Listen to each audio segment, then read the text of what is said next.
5 की पंचायत में आपका स्वागत है। आपके साथ में हूं मानक गुप्ता। पश्चिम बंगाल की सीएम ममता बनर्जी ने देश की सेना और मोदी सरकार पर बहुत ही गंभीर और सनसनीखेज आरोप लगाए हैं। ममता का आरोप है उनकी सरकार का तख्ता पलट करने की साजिश रची जा रही है, जिसमें मोदी सरकार और भारतीय सेना शामिल है। कल रात भर ममता बनर्जी अपने सचिवालय में बैठी रहीं और एक के बाद एक ट्वीट करके आरोप लगाती रहीं कि पश्चिम बंगाल के कई हिस्सों में सेना तैनात कर दी गई है, टोल प्लाजा पर सेना ने कब्जा कर लिया है, लोकतंत्र की हत्या हो रही है, सिविल वॉर होने जा रही है। जवाब में सरकार और भारतीय सेना ने सबूत पेश करके बताया कि यह सेना की रूटीन एक्सरसाइज है जो 15-20 साल से हो रही थी, पिछले साल भी हुई थी, इस बार भी नॉर्थ ईस्ट के सारे राज्यों में हुई है और इसकी लिखित जानकारी पश्चिम बंगाल की सरकार, प्रशासन और पुलिस को दे दी गई थी। लेकिन तृणमूल मानने को तैयार नहीं है और संसद में भी इसे लेकर हंगामा किया। हैरानी की बात यह है कि सेना की इस रूटीन एक्सरसाइज पर कुछ अन्य पार्टियां भी सरकार को घेरने में लगी हैं।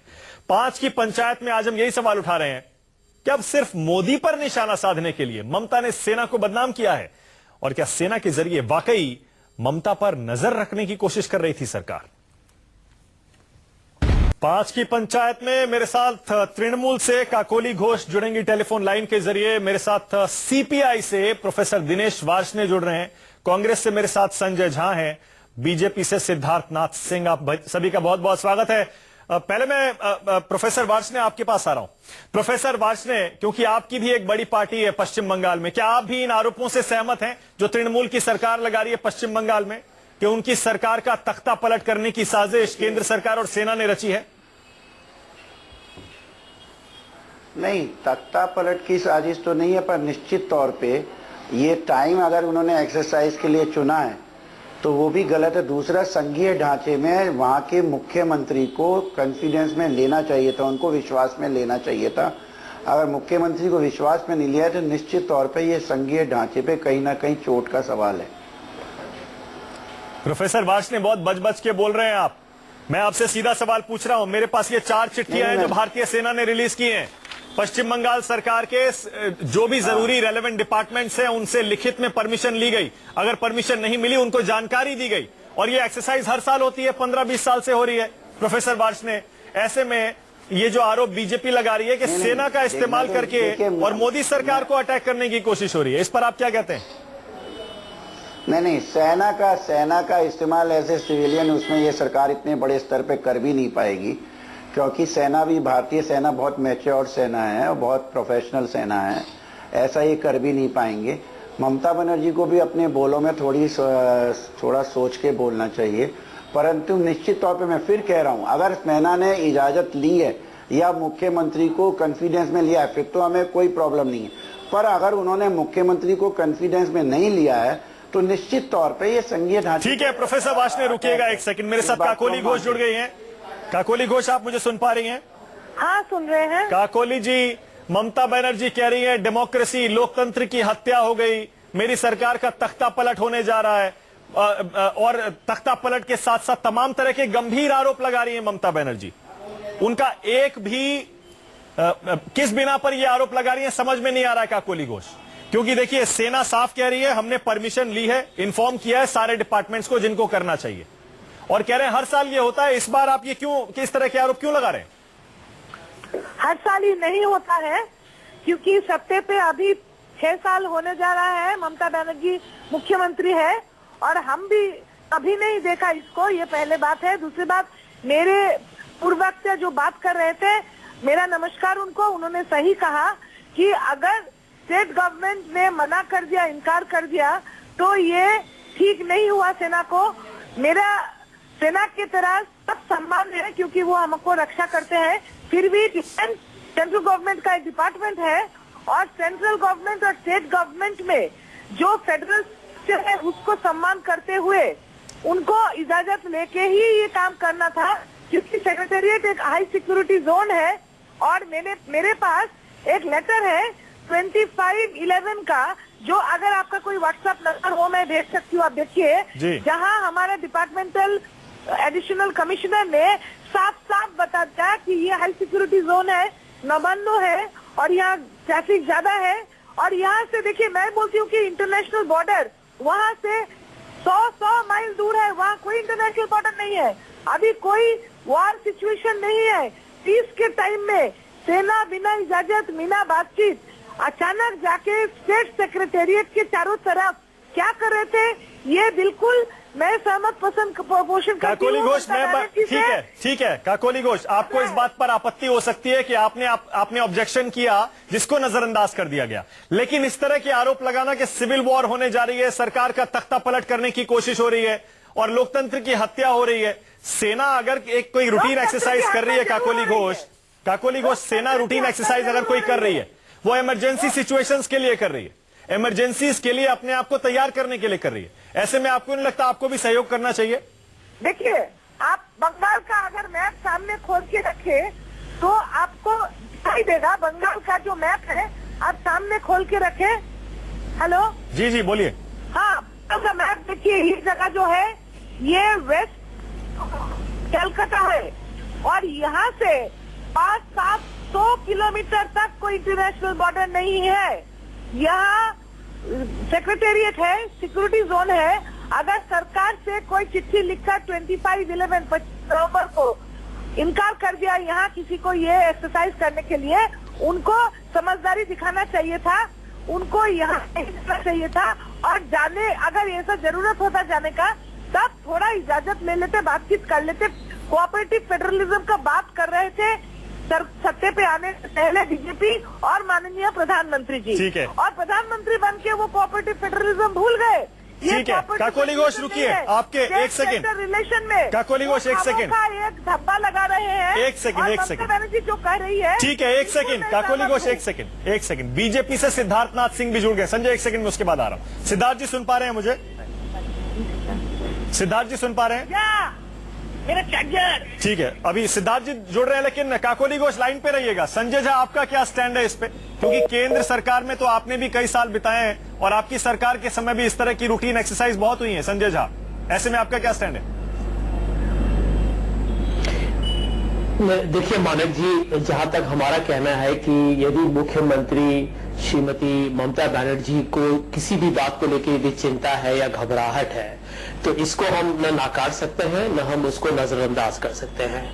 वो काफी जिम्मेदारी से वो 6 साल पश्चिम बंगाल की मुख्यमंत्री रही हैं और आप भी इस बात को मानेंगे कि पहले ऐसा हादसा नहीं हुआ है।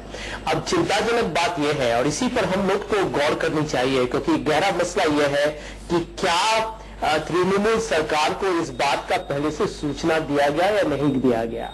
क्योंकि देखिए, इस बात को हमको समझना पड़ेगा कि ये वही भारतीय जनता पार्टी है जो इतना एक अहम, जब नेशनल काउंटर टेररिज्म सेंटर के बारे में जब यूपीए ने इसके बारे में चर्चा की थी तो मोदी जी और उनके ढेर सारे भाजपा के लोगों ने कहा था कि एनसीटीसी को भी न लाया जाए जब तक इस पर हम हर राज्य के आजादी पर कोई न कोई तरीके का उस पर हस्तक्षेप नहीं होना चाहिए।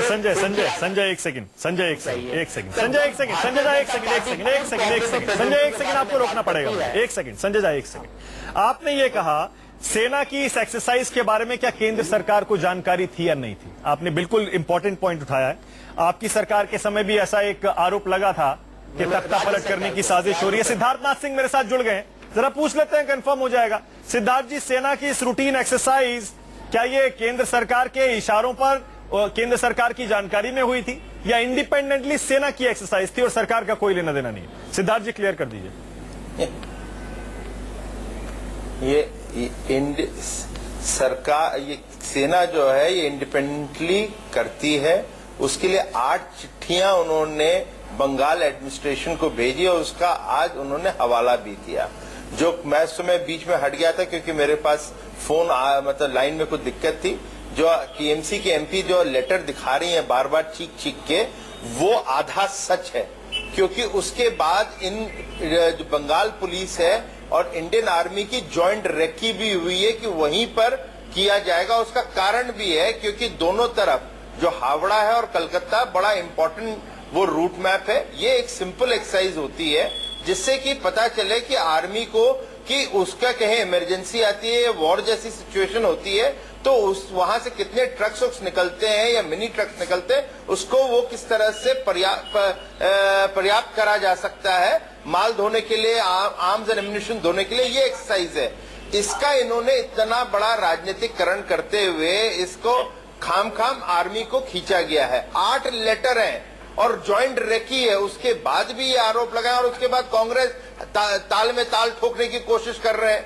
अरे जो चीज है, इस समय एक चीज सबसे मैं थोड़ी गंभीरता में और जाना चाहता हूं, मेरे को इजाजत दीजिए। हमें सबको पता है कि पाकिस्तान और भारत के बीच में जो संबंध है और क्या बॉर्डर के अंदर हो रहा है, कहीं वॉर जैसी सिचुएशन होती है तो ये छोटी छोटी एक्सरसाइजेज हैं जिसको करना जरूरी भी होता है। और आर्मी के लोगों से बात करिएगा तो वो बताएंगे कि इसको कमांडर या जीओसी लेवल तक की भी अप्रूवल की नहीं जरूरत होती है, नीचे कैप्टन के लेवल पे ये काम हो सकता है। ये प्रोटोकॉल्स हैं, कैप्टन के लेवल पे ये काम हो सकता है। ये प्रोटोकॉल्स हैं, स्टैंडर्ड रिटन प्रोटोकॉल्स हैं जिसका उन्होंने पालन किया। ममता बनर्जी अपने जो नोटबंदी के चक्कर में अपने आप को विपक्ष का सबसे बड़ा मुखिया बनाने में लगी है, उनका वो संतुलन कहीं ना कहीं बिगड़ चुका है, जिसका हम लोग ये नतीजा देख रहे हैं। और दुर्भाग्यपूर्ण, बीजेपी को खींचना है खींचिए, मैं आर्मी को तो बख्श दो अपने इस लड़ाई में,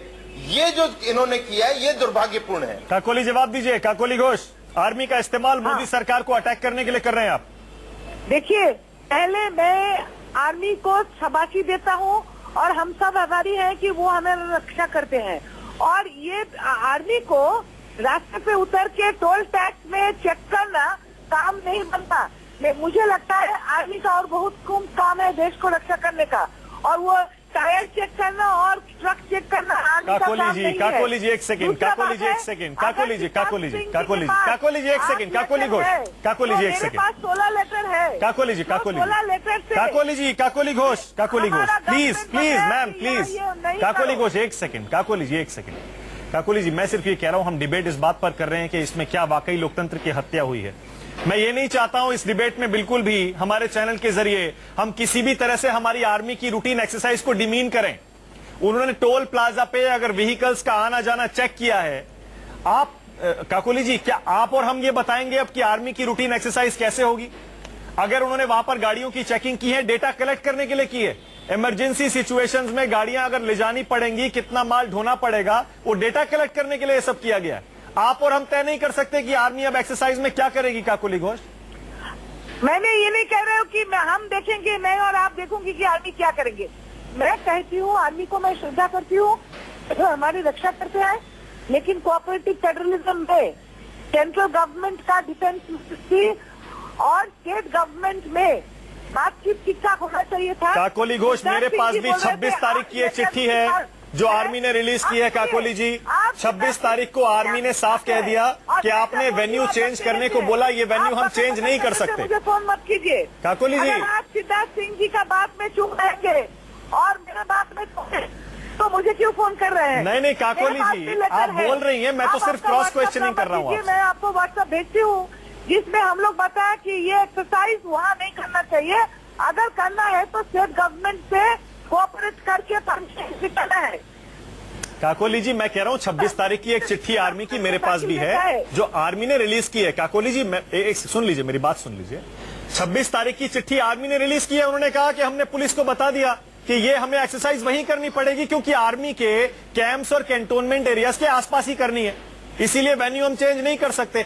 आपने पहले डेट चेंज कराया इस एक्सरसाइज का, क्योंकि भारत बंद था आपका 27-28 को, उसके बाद आप वेन्यू भी चेंज करवाना चाहते हैं। हमारा भारत बंद नहीं था। बिल्कुल, हमारा भारत बंद नहीं था, जिसका भी था। कोलकाता पुलिस ने भारत बंद की वजह से पहले डेट चेंज कराया, उसके बाद आप वेन्यू चेंज करा रहे हैं। Memo number 108/32/A in bracket PHP dated 24/11/2016 का जवाब दिया 25/11 और उसका चिट्ठी का नंबर है 543 हेडक्वार्टर, और वो चिट्ठी लिखा गया श्री सुरेंद्र महानी को और लिखा है हमारा सुप्रतिम सरकार। उसमें बोला कि ये मत करो, अगर स्टेट गवर्नमेंट कुछ बोलता अभी मत करो बाद में करो तो उससे बात करके करना चाहिए। अच्छा ठीक है, चलिए ठीक है, आपका ये कहना है, ठीक है, एक सेकंड रुक जाइए, ठीक है, आपका ये कहना है कि अगर सरकार ने मना कर दिया कि सचिवालय के आसपास मत करिए तो परमिशन लेनी चाहिए, बातचीत करनी चाहिए। प्रोफेसर वार्ष्णेय, आपका भी यही स्टैंड है क्या? इसमें गवर्नमेंट को छोड़ दीजिए, सिद्धार्थनाथ सिंह कह रहे हैं कि ये प्योरली आर्मी का एक रूटीन एक्सरसाइज है जिसमें आर्मी शामिल है और किसी से कोई मतलब नहीं है। बताइए, अगर आर्मी ये कह रही है कि हमें वही करना है, सरकार मना कर रही है, क्या होना चाहिए? नहीं, देखिए ये ना मौजूदा समय जो है, मौजूदा समय में बहुत सरचार्ज है, क्योंकि नोटबंदी से पूरा देश बंद पड़ा है, एक तरह से सारा ट्रेड ठप पड़ा है और लोगों में गुस्सा है बहुत। और ये समय, अगर ये कोई बहुत बड़ी वारलाइक सिचुएशन नहीं थी, युद्ध के आक्रमण जैसी कोई परिस्थिति नहीं थी, तो इसको थोड़ी देर बाद कर लेना चाहिए। रेगुलर एक्सरसाइजेज हमें पता है मिलिट्री करती है ऐसी, और करनी भी चाहिए, परंतु ये निश्चित है कि अगर पहले 26 की बजाय प्रोफेसर वार्ष्णेय, मैं यही नहीं समझ पा रहा हूं प्रोफेसर वार्ष्णेय कि हम लोग आर्मी की एक्सरसाइज कब होगी, कैसे होगी, ये आप और हम क्यों तय करने लग जाते हैं? हम क्यों नहीं आर्मी पे छोड़ देते हैं? नहीं, अभी आर्मी ने अगर स्टेट गवर्नमेंट के ऑब्जेक्शंस के ऊपर कहा है कि हम नहीं मानेंगे आपके ऑब्जेक्शंस, कोई वजह होगी? शांति का समय है अभी। सर, शांति का समय नहीं है प्रोफेसर वार्ष्णेय, इसका मतलब सेना पे तैनात जवानों की शहादत का आप अपमान कर रहे हैं। हर दिन सैनिक मर रहे हैं हमारे वहां पर, आप कह रहे हैं शांति का समय। Sir, mini war like situation है बॉर्डर पे। कि वो मानसिक संतुलन खो बैठी हैं, ये भी गलत है। मानसिक संतुलन खोने वाली भाषा भी ठीक नहीं है। मेरा बीजेपी के माननीय प्रोफेसर वार्ष्णेय, एक सेकंड रुक जाइए, मेरे साथ यूएस राठौड़ साहब जुड़ गए, आर्मी से रिटायर्ड है। ना करें, एक सेकंड जरा, संजय एक सेकंड में आ रहा हूं। संजय प्लीज एक सेकंड। राठौड़ साहब जरा बताइए। राठौड़ साहब, स्टेट गवर्नमेंट ये कह रही है कि अगर हमने मना कर दिया कि आप सचिवालय के आसपास ये रूटीन एक्सरसाइज मत करिए, तो हमारी मर्जी के बिना करना लोकतंत्र की हत्या होगी। आप बताइए राठौड़ साहब, क्या वाकई लोकतंत्र की हत्या हो गई?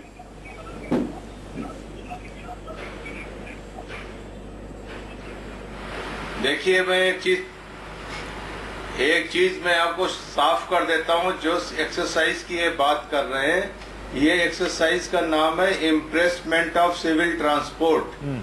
ये पूरे हिंदुस्तान में साल में 1 या 2-3 बार की जाती है, जिसमें आर्मी ये पता करती है कि अगर कभी जरूरत पड़ी तो हमें सिविल से कितने ट्रांसपोर्ट व्हीकल्स मिल सकते हैं लड़ाई के लिए। ये हर साल एक्सरसाइज होती है, इसमें कुछ नया नहीं है। तो वो इसलिए अगर टोल पे खड़े होकर सिर्फ वो गाड़ियां गिनते हैं, गाड़ियों का प्रकार गिनते हैं, किस साल की बनी गाड़ियां ये गिनते हैं और उसकी रिपोर्ट देते हैं। इसको इतना बात का बतंगड़ बनाना उचित नहीं है। यूपी में भी हुई एक्सरसाइज, झारखंड में भी एक्सरसाइज हुई, किसी ने कोई इसका प्रतिरोध नहीं किया। आज जो ये सिचुएशन पेंट की जा रही है वो उसी तरीके की है जैसे एक बार एक अखबार ने छापा था कि भारतीय सेना कू करने जा रही थी जनरल वीके सिंह के नीचे और वो हो हल्ला मचा था। उस तरीके का इन्होंने किया है। अभी प्रॉब्लम ये है कि जो गवर्नमेंट है बंगाल में, उन्होंने डीमोनेटाइजेशन के लिए भारत बंद डाला। सारे उनके साथ की पार्टियां उन्होंने सपोर्ट नहीं किया। हताशा में उनको सबसे अच्छा विपिंग बॉय क्या है हिंदुस्तान में? आर्मी के ऊपर दोषारोपण करने की बात है। अरे आपका भारत बंद फेल हो गया है, उसके लिए आप अपने राजनीतिक दलों को बोलो, आर्मी के ऊपर क्यों बोलते हो? एक छोटी सी एक्सरसाइज है, हार्मलेस एक्सरसाइज है। इसमें सिर्फ गाड़ियां गिनी जाती हैं और गाड़ियां गिनने के लिए टोल प्लाजा से अच्छी जगह क्या हो सकती है? बिल्कुल सही है, इतनी सी चीज का बिल्कुल सही है। संजय झा, आप बताइए। प्रजातंत्र की बिल्कुल सही कह रहे हैं आप संजय झा। ऐसे में जब इस मुद्दे को गवर्नमेंट को बोलिए, बिल्कुल सही है। ऐसे में संजय झा बोलिए, आर्मी को मत बोलिए। हाँ बिल्कुल सही है संजय झा। जब ऐसे में इस मुद्दे पे अगर कोई आग में घी डाल रहा है, आपको तो पानी डालना चाहिए। आपकी तो सबसे बड़ी विपक्षी पार्टी है संजय झा, आपने केंद्र में सरकार चलाई है, देश की सेना को आपने संभाला है इतने साल। ऐसे में सेना के रिटायर्ड, देखिए कर्नल यूएस राठौड़ साहब कह रहे हैं रूटीन एक्सरसाइज है भैया, राजनीतिकरण क्यों कर रहे हैं इसका? संजय झा देखिए, मानक जी देखिए, हम क्या कह रहे हैं? हमने कहा कि सामान्य प्रक्रिया में या सामान्य प्रणाली में जो भी सेना कदम उठाए देश के हित पर, उस पर कोई वाद विवाद हो ही नहीं सकता है। बात यह है, देखिए अहम मुद्दा यह है और मसला यही है कि भारतीय जनता पार्टी की नीयत या मंशा पे बहुत प्रश्न उठाए जा रहे हैं। पर इसमें बीजेपी कहां से आ गई, सरकार कहां से आ गई? सेना के मसले में एक प्रश्न पूछा है। मैं बताता हूं क्यों भारतीय जनता ने ये देखिए, ये जो ममता बनर्जी जी जो उनका जो आरोप है वो सेना पर नहीं है, वो तो मोदी जी के सरकार पर कर रहे हैं। रहे हैं। उसका कारण बहुत साधारण है। आपको याद होगा कि मोदी जी जब भी यूपीए के वक्त में हमने कोई भी सही कदम उठाए, आप आतंकवाद के हमले के विरुद्ध हमने जब नेशनल काउंटर टेररिज्म सेंटर की बात की तो मोदी जी की भारतीय जनता पार्टी ने उस पर रोक डाला।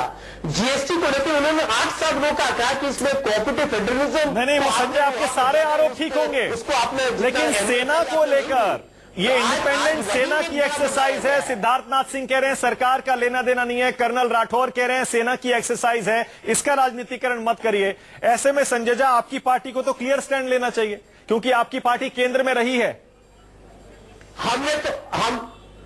देखिए, हमने तो बहुत क्लियर स्टैंड दिया है। हमने यही कहा है कि यदि ममता बनर्जी को इस बात पर चिंता है, वो घबराई है, और उनका जो भी उनका सोच है, उनकी नजरिया है, उसको हमें इज्जत करनी चाहिए। इसकी छानबीन हो, हमने तो संसद में कहा है, चाहे वो इंडिगो फ्लाइट। सिद्धार्थ जी जवाब दीजिए। या आज वहां पर सेना का वहां होना, और इस पर छानबीन कीजिए आप। सच्चाई को सामने में लाना लोकतंत्र में सरकार की जिम्मेदारी है। लोकतंत्र में सरकार की जिम्मेदारी है। सिद्धार्थ जी, देखिए, दुर्भाग्यपूर्ण है कि ये कहते हैं जो भी ममता बनर्जी की सोच है उसकी इज्जत करनी चाहिए।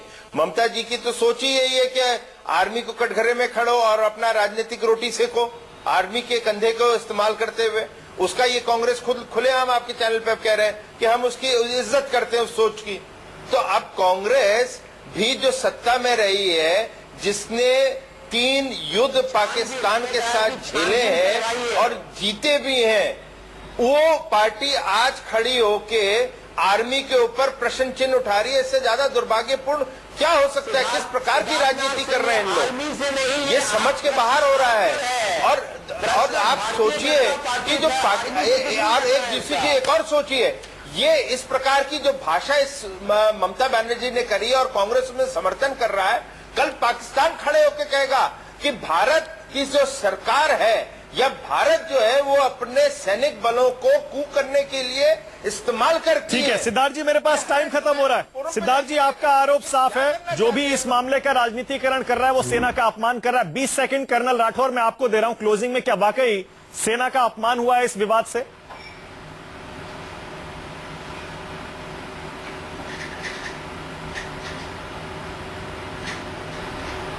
जी हाँ, मैं इससे सेना का बिल्कुल अपमान हुआ है। जब जब राजनीतिकरण में सेना को घसीटा जाता है, अपमान होता है। और एक राज्य सरकार कह रही हमसे पूछा नहीं गया, ये बात पूछी गई थी, उन्होंने एक अलग डेट दी थी, उस डेट पे आए। कहां पर उनको टैंक दिखाई दे, कहां उनको तोपें दिखाई दी, कहां पर बिल्कुल सही है, बिल्कुल सही है। कर्नल राठौर,